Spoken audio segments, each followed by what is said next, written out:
નમસ્કાર મિત્રો, હવે આપણે એસિડ અને બેઝના રાસાયણિક ગુણધર્મોની વાત કરીશું. આજે એસિડના રાસાયણિક ગુણધર્મો. મિત્રો, ઘણા બધા વિદ્યાર્થી મિત્રો સમીકરણો જોઈ ગભરાતા હોય છે. સમીકરણ ઘણાને ગમતા નથી, પણ મારી એક વાત ધ્યાન રાખજો. સમીકરણ જો તમે અમુક વાત યાદ રાખો તો સમીકરણો બહુ સરળતાથી આપણે લખી શકીએ. અને એવું ના હોય કે જે ચોપડીમાં હોય કે નવનીતમાં હોય એ જ સમીકરણ લખવું પડે. જો આપણે સમજ્યા હોય તો સમીકરણો જાતે પણ બનાવી શકીએ. તો એસિડની વાત આવે તો તમારે મુખ્યત્વે બે એસિડ યાદ રાખવાના, H2SO4 સલ્ફ્યુરિક એસિડ અને HCl હાઇડ્રોક્લોરિક એસિડ. આ બે એસિડનો સમીકરણ જ બનાવવાનો અને એ જ યાદ રાખવાનો, ગોખવાનો નહીં ક્યારેય. બેઝમાં NaOH સોડિયમ હાઇડ્રોક્સાઇડ અને KOH પોટેશિયમ હાઇડ્રોક્સાઇડ. ધાતુની વાત આવે તો zinc Zn, calcium Ca, magnesium Mg, sodium Na અને કોપર Cu. આપણે આટલી જ ધાતુઓના સમીકરણો યાદ રાખવાના અને આટલામાંથી જ બનાવવાના. તો આટલું યાદ રાખીએ તો સમીકરણો બહુ સરળતાથી બની શકે. એસિડના રાસાયણિક ગુણધર્મોમાં પહેલો ગુણધર્મ આપણે લઈએ એસિડની ધાતુ સાથે પ્રક્રિયા. તો એસિડ કોઈ પણ ધાતુ સાથે પ્રક્રિયા કરે એટલે હાઇડ્રોજન વાયુ મુક્ત કરે. આપણે ડાયહાઇડ્રોજન એવું પણ બોલી શકીએ. હાઇડ્રોજન બોલો કે ડાયહાઇડ્રોજન બોલો, બે એક જ છે. એસિડની ધાતુ સાથેની પ્રક્રિયાથી ડાયહાઇડ્રોજન વાયુ મુક્ત થાય છે. હવે આપણે સમીકરણ જાતે બનાવીએ કે એસિડ લઈએ આપણે H2SO4 અને આમાંથી કોઈ પણ ધાતુ લઈ લઈએ. આપણે લઈએ Zn. તો બસ Zn અહીંયા ચોંટાડો અને H2 છૂટો પાડો, પૂરું. ZnSO4 plus H2. Zn અહીંયા આવશે, હાઇડ્રોજન છૂટો પડશે. અહીંયા એક્વિયસ, સોલિડ, એક્વિયસ, ગેસ એવું યાદ હોય તો લખવાનું, ના લખો તો પણ ચાલે. કેટલું સરળ. હવે આપણે ફરીથી બનાવવું હોય તો H2SO4 પ્લસ દાખલા તરીકે Cu લઈએ, કોપર. તો અહીંયા Cu ચોંટી જશે, H2 છૂટો પડશે, તો CuSO4 પ્લસ H2. આપણે Mg લીધું હોય,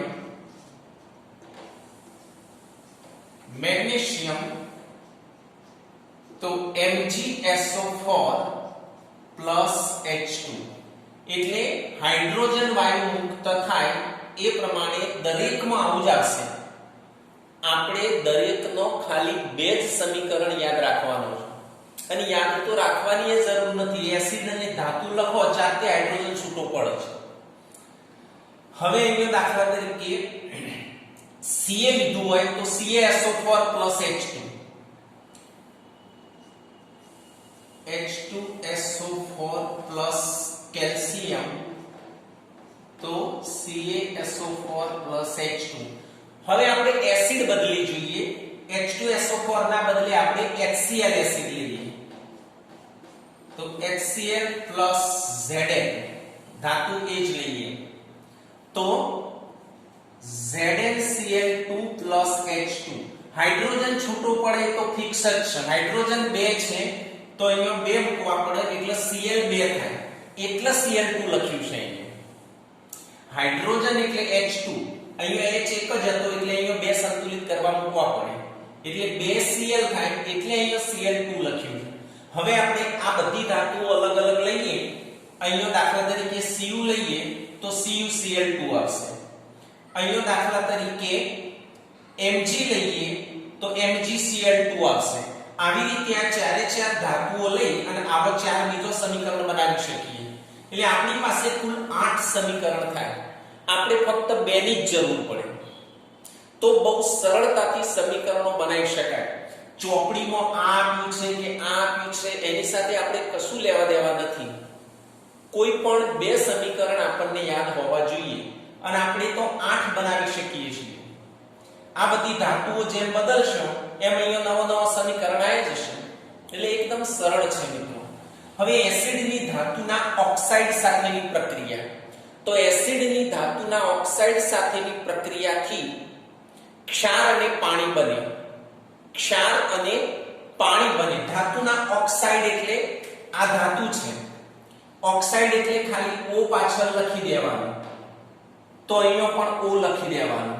તો આ ક્ષાર અને આ પાણી, બસ બધા સમીકરણોમાં એ થઈ જાય. એસિડની ધાતુના ઓક્સાઇડ સાથેની પ્રક્રિયા એટલે ધાતુ પાછળ ઓક્સાઇડનો O મૂકવાનો. તો અહીંયા H2O, અહીંયા ઓક્સાઇડનો O મૂકો એટલે ક્ષાર અને પાણી. ક્ષાર અને પાણી. એકદમ સરળતાથી આવા 8 સમીકરણ મળે આપણને. ફરીથી ધાતુના ઓક્સાઇડ તો ક્ષાર અને પાણી. બાકીનો પણ અહીંયા નીચે લખી શકાય HCl માટે. એટલે H2SO4 નો 4 લખાય અને HCl નો 4 લખાય. 8 થાય આપણી પાસે. તમને ધાતુ સાથેની પ્રક્રિયાનું સમીકરણ ખબર હતું, અહીંયા H2 આવતું હતું. ધાતુના ઓક્સાઇડ આયા એટલે O ચોંટાડ્યો તો અહીંયા O ચોંટાડી દેવાનો એટલે ક્ષાર અને પાણી બની જાય. તો આનો પણ 8 સમીકરણ બની ગયો સરળતાથી. એસિડની ધાતુના કાર્બોનેટ સાથેની પ્રક્રિયા. એસિડની ધાતુના કાર્બોનેટ સાથે પ્રક્રિયા થાય એટલે ક્ષાર, પાણી અને કાર્બન ડાયોક્સાઇડ બને. ક્ષાર, પાણી અને કાર્બન ડાયોક્સાઇડ આપણે જોઈએ કે HCl પ્લસ Na2CO3 આ ધાતુનો CO3 વાળો કાર્બોનેટ કહેવાય. એ આપણે શરૂઆતમાં લખાયું હતું જ્યારે રસાયણ વિજ્ઞાન શરૂ કર્યું ત્યારે. આ કાર્બોનેટ વાળા સાથે પ્રક્રિયા કરીએ એટલે Na અને Cl જોડાય એટલે NaCl બને. કાર્બન ડાયોક્સાઇડ અને પાણી બને એવું તો આપણે ભૂલી જ ગયા. તો કાર્બન ડાયોક્સાઇડ અને પાણી સંતુલિત કરવાનું. Na અહીંયા 2 છે તો અહીંયા Na ના આગળ 2 લખી દેવાના. તો Cl 2 થઈ જશે એટલે આની આગળ 2 લખવાના એટલે Cl 2 થઈ ગયા. હાઇડ્રોજન 2, હાઇડ્રોજન 2, ઓક્સિજન 2 ને 3 તો ઓક્સિજન 3 એટલે હવે સંતુલિત છે. બીજું એક સમીકરણ લખીએ આપણે H2SO4 બીજો એસિડ અને બીજો કાર્બોનેટ લઈએ MgCO3 મેગ્નેશિયમ કાર્બોનેટ. તો Mg અને SO4 જોડાશે. MgSO4 કાર્બન ડાયોક્સાઇડ અને પાણી બને તો ફિક્સ જ છે એટલે CO2 H2 સંતુલિત Mg1 Mg1 S1 S1 hydrogen 2 hydrogen 2 oxygen 3 અને 4 7 આ બાજુ 7 ઓક્સિજન છે તો 4 ને 2 6 ને 7 કમ્પ્લીટ સંતુલિત છે. એકદમ સરળ છે મિત્રો. એસિડની ધાતુના બાયકાર્બોનેટ સાથેની પ્રક્રિયા. એસિડની ધાતુના બાયકાર્બોનેટ સાથેની આપણે પ્રક્રિયા લઈએ. બાયકાર્બોનેટ એટલે હાઇડ્રોજન કાર્બોનેટ એવું પણ વંચાય. ધાતુના હાઇડ્રોજન કાર્બોનેટ સાથેની પ્રક્રિયા એવું પણ વંચાય. તો આપણે લઈએ કે HCl પ્લસ NaHCO3. આ HCO3 આવે ને એટલે એ બાયકાર્બોનેટ અથવા હાઇડ્રોજન કાર્બોનેટ એવું બનશે. તો Na અને Cl જોડાશે. NaCl પ્લસ H2O અને CO2 કાર્બન ડાયોક્સાઇડ અને પાણી તો બને જ. જેવું અહીંયા બને એવું જ અહીંયા બને. ક્ષાર, પાણી અને કાર્બન ડાયોક્સાઇડ. તો ક્ષાર, પાણી અને કાર્બન ડાયોક્સાઇડ સંતુલિત કરીએ. Cl1 Cl1 hydrogen 2 hydrogen 2 oxygen 3 તો 2 ને 3 એટલે સંતુલિત જ છે. હવે આપણે બીજું લઈએ H2SO4 અને એની આપણે પ્રક્રિયા NaHCO3 સાથે લઈએ તો એમાં પણ Na અને SO4 એટલે Na2SO4 કાર્બન ડાયોક્સાઇડ અને પાણી તો ફિક્સ જ છે. હવે અહીંયા Na2 છે તો આ એને આગળ 2 લખી દેવાના. પછી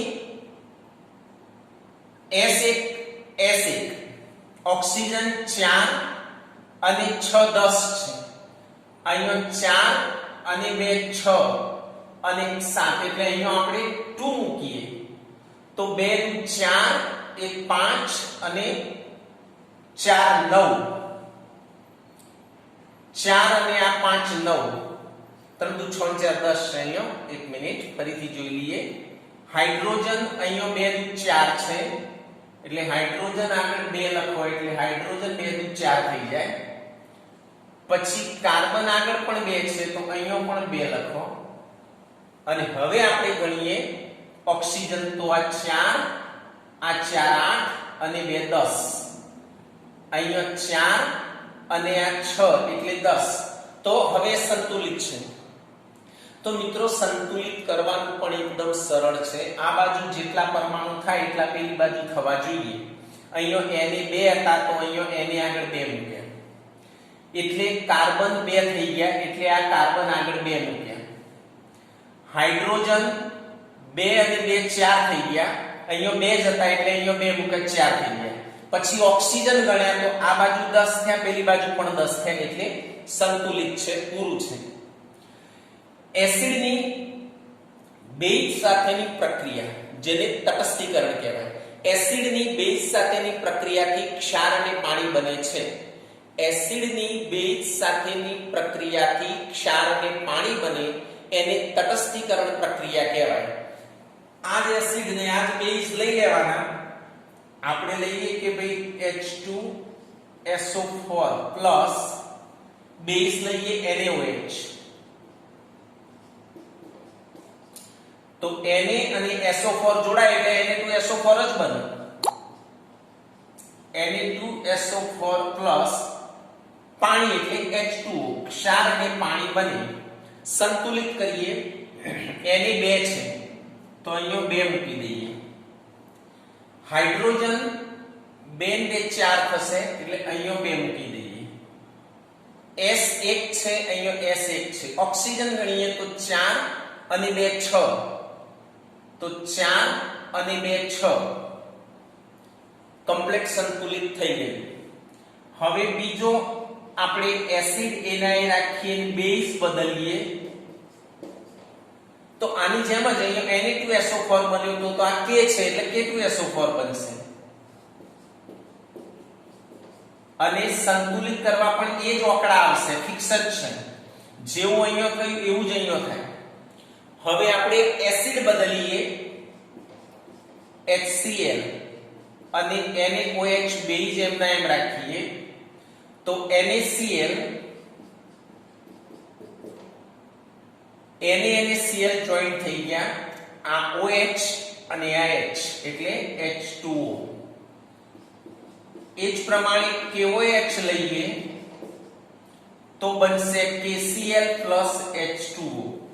એટલે મિત્રો તમે આ ચારમાંથી બેઝ યાદ રાખવાના હોય. આ એસિડ ફિક્સ જ છે કે એસિડ આ બેઝ લેવાના અને બેઝ આ બેઝ લેવાના. એટલે એક એસિડ એના સાથે બેઝ લીધો, એ જ એસિડ રાખીને બીજો બેઝ લીધો, 2 સમીકરણ થઈ ગયા. એસિડ બદલો તો બીજો 2 સમીકરણ મળશે. અને આમાંથી આપણે બેઝ યાદ રાખવાના હોય. આમાંથી એક જ, આમાંથી એક જ, અને અહીંયા 2 અને અહીંયા 2. એટલે બહુ સરળતાથી સમજીને યાદ રાખજો. ફરીથી એક વખત બોલું છું. એસિડની ધાતુ સાથેની પ્રક્રિયાથી હાઇડ્રોજન વાયુ મુક્ત થાય, ક્ષાર બને અને હાઇડ્રોજન મુક્ત થાય. એસિડની ધાતુના ઓક્સાઇડ સાથેની પ્રક્રિયાથી આ ધાતુના આ ઓક્સાઇડ તો ક્ષાર અને પાણી બને. એસિડની ધાતુના કાર્બોનેટ સાથેની પ્રક્રિયાથી ક્ષાર, પાણી અને કાર્બન ડાયોક્સાઇડ બને. એસિડની ધાતુના બાયકાર્બોનેટ એટલે કે હાઇડ્રોજન કાર્બોનેટ સાથેની પ્રક્રિયાથી ક્ષાર, પાણી અને કાર્બન ડાયોક્સાઇડ બને. સેમ જ બને.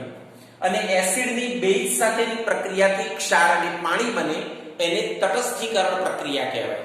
તો તટસ્થીકરણની વ્યાખ્યા પણ એ જ થાય કે એસિડની બેઝ સાથેની પ્રક્રિયાથી ક્ષાર અને પાણી બને છે, જેને તટસ્થીકરણ પ્રક્રિયા કહે છે. એટલે એસિડ એના રાખો, બેઝ બદલો, પછી એસિડ બદલ્યો, બેઝ મૂળ લેવાના આમાંથી જ.